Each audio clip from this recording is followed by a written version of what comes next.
My story, my story begins when I arrive at the airport in Memphis.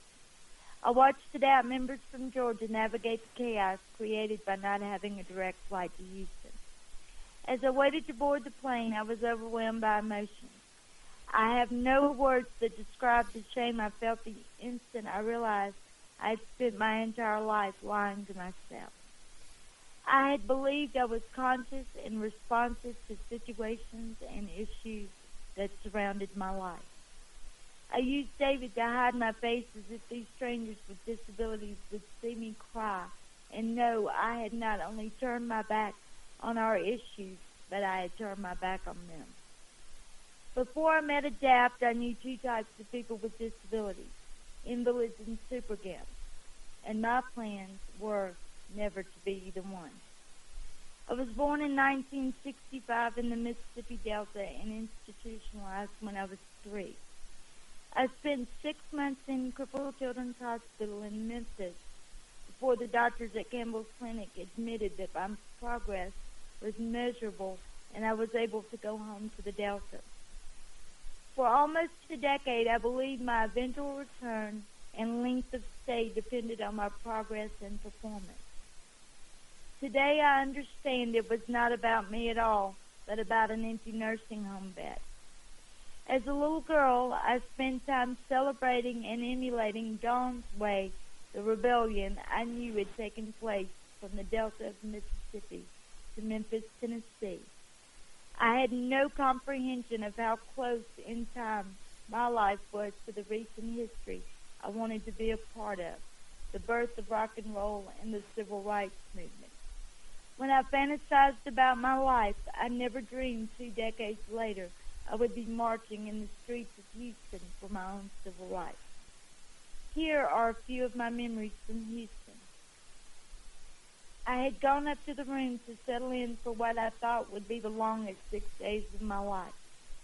David had called to see how I was doing when I heard a knock at the door. I said, "Just a minute," and wiped the tears away. I didn't know anyone in Houston, so I could not imagine who was at the door.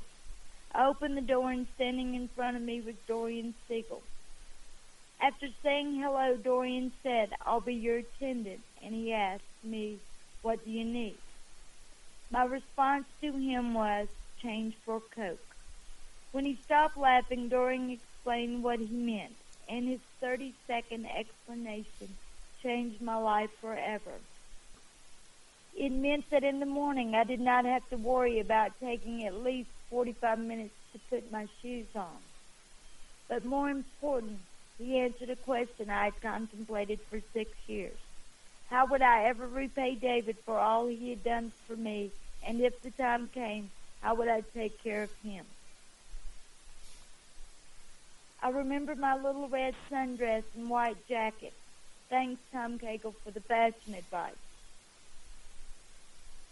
I remember other first-time ADAPT members, Malachi Cunningham, Little Gordy Hobbs, and Kevin Irvine. I remember meeting Ron Ford and becoming best friends. And I remember the energy in the room as we waited for our special guest to arrive, Secretary of HUD, Henry Cisneros.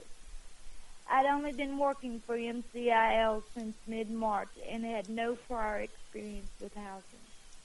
I knew there were people working in housing authorities across the country, many their entire careers, that would never have this opportunity. I understood the power of ADAPT.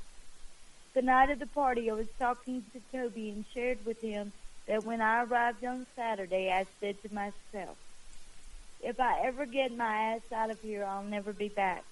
By Wednesday night, I knew I would die in ADAPT.